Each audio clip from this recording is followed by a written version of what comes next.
Well, here we are in the middle of the Scottish Highlands, top of old man of STORR. And this old man can't believe he's here. I know not everybody is going to make that climb that we just made up this mountain. But everybody has their own climbs. Everybody has their own hurdles, mountains to climb themselves. And all I can say is just sometimes you got to go out of your comfort zone and just do it. Just go out there and do it. Bring your camera, bring your loved one, bring your friends,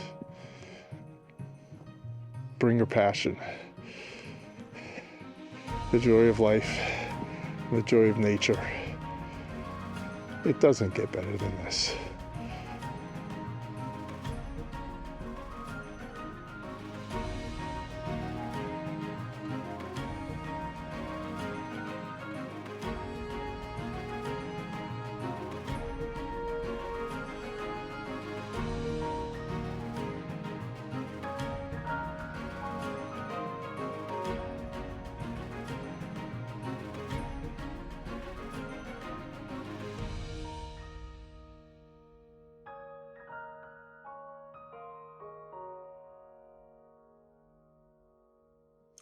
Now that was an amazing day.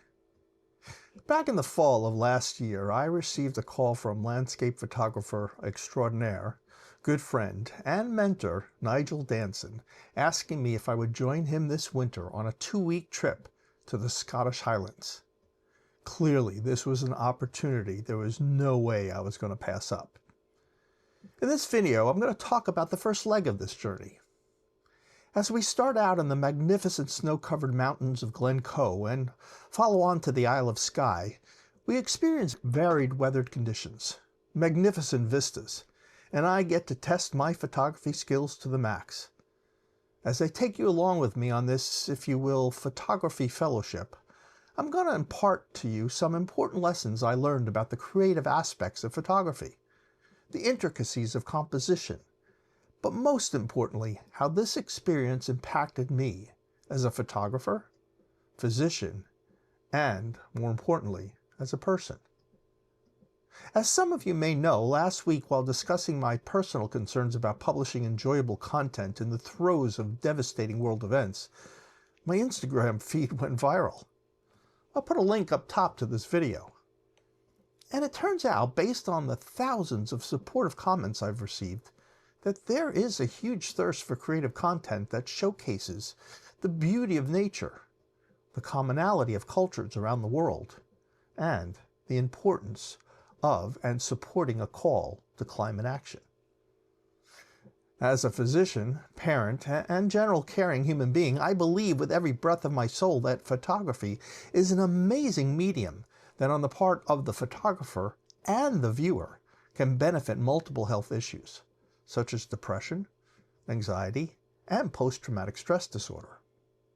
I hope you'll stick around until the end of the video as I share insights from this incredible journey and how I think it can positively influence your photography and personal well-being.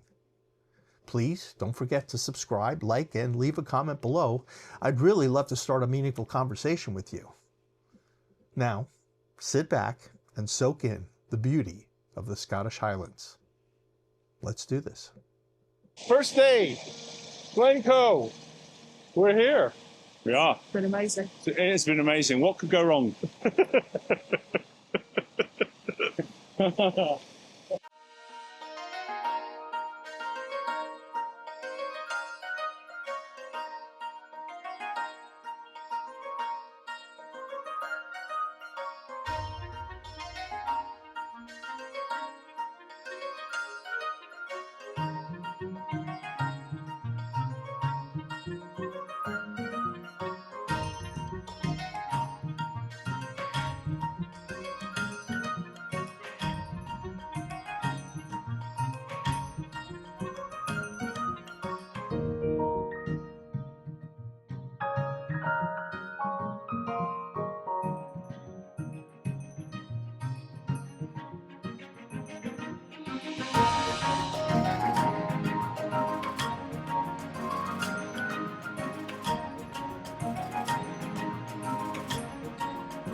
Good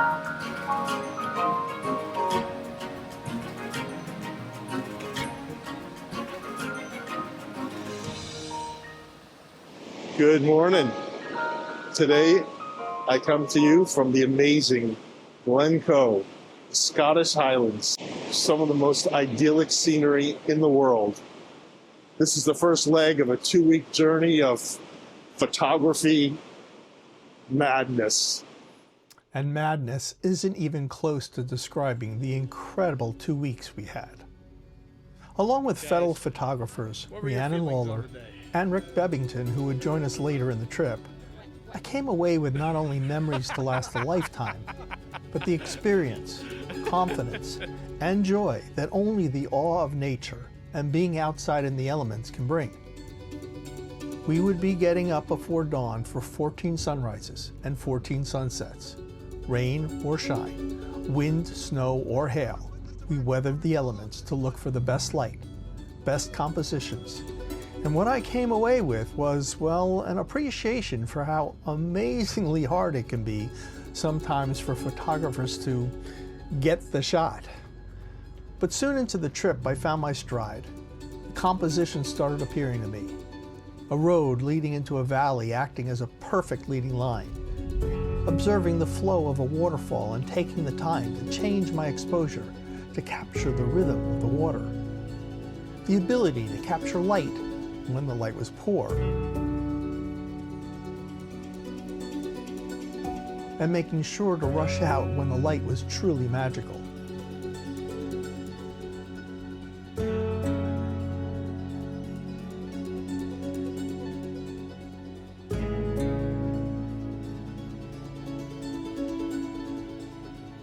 Finding the beauty in an abandoned house or hut and capturing the scene for others to ask the questions. Who lived there and what was their stories?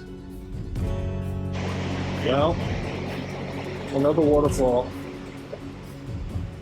Another spectacular place. I don't know if you can see the mountains in the distance, but there's fog hanging over. You can't even see the tops. But the waterfall is just really cool. This is a lot of fun.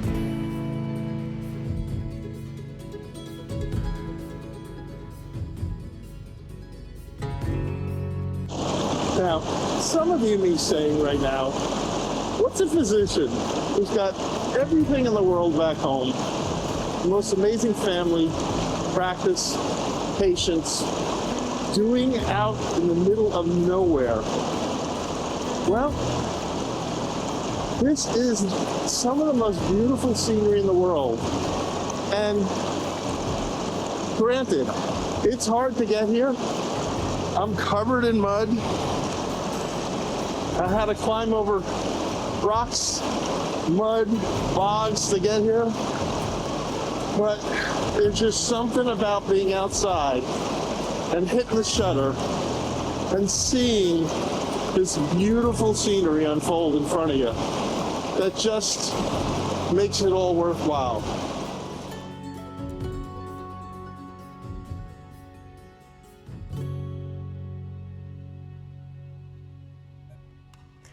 As we made our way through the magnificent country roads from Glencoe to the Isle of Skye, I started to see potential photographs at every turn. We stopped to take a few shots, but got back on the road so we could make it to the small fishing village of Elgol before sunset. This rocky shoreline sits on the bay directly opposite the massive Coolin Mountains of Skye. The hope was, with the right light, we might be able to get a glimpse of the mountains, which are normally shrouded in clouds. As we approached the shoreline, the skies darkened, but I was able to get a few shots I liked before the rain made its daily Scottish appearance.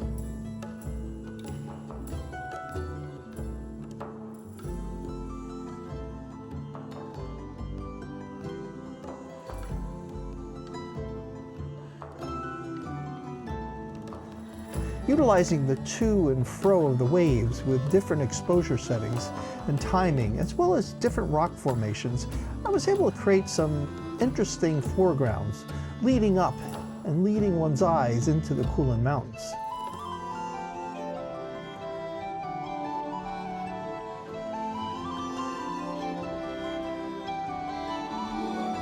They're not my favorite shots, but as I've learned, it takes a lot of shots, a lot of captures, and a lot of practice, and a lot of luck to get the one shot that brings a smile to your face every time you see it. Those shots were soon to come, but I did leave happy for the experience. We made it to our small cottage outside of Portree late that night, and because our routine was to head out in the dark to make sunrise every day, it wouldn't be till a day later that I would actually get to see in the daytime this amazing location where we actually were staying. There, sitting on a magnificent bluff overlooking the Sound of Rosset and the western Scottish Highlands, was one of the most magnificent sights I'd ever seen. I immediately put my drone up in the sky and was mesmerized with the sheer beauty of this place. The cliffs, the water, the mountains in the distance.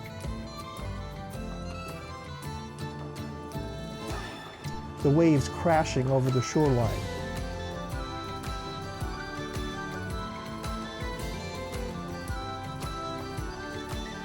The beautiful, quaint cottage that we were actually staying in was just amazing.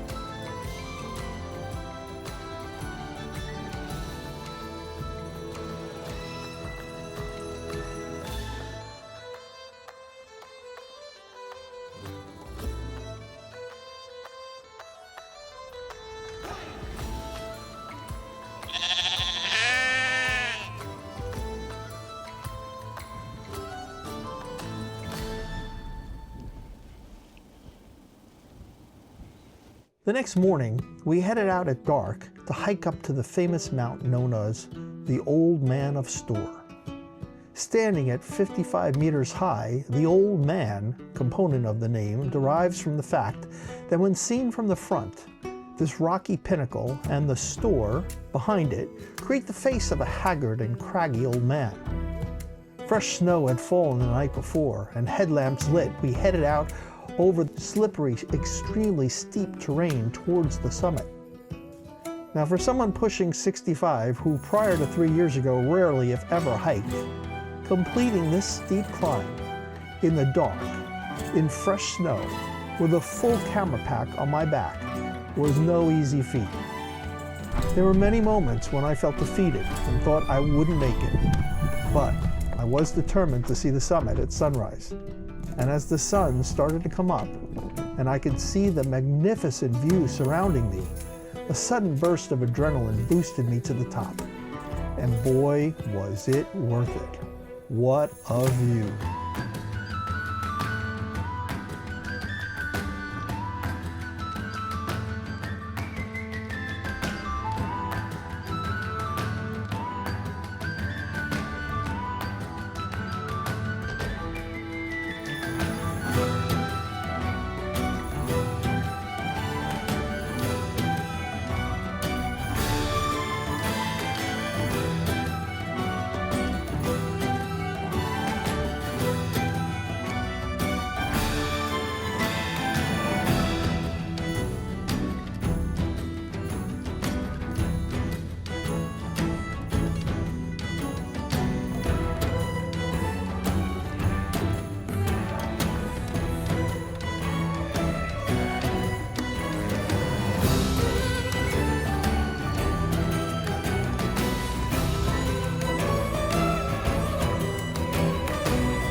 Well, that morning on top of Old Man STORR Mountain turned out to be well worth the climb.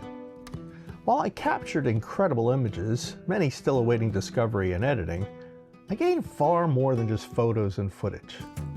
In pushing my limits, getting out of my comfort zone, I learned so much about myself, not only my physical abilities, which as I get older I'm ever more mindful of, but also about how much stronger I am mentally than I ever thought I ever was.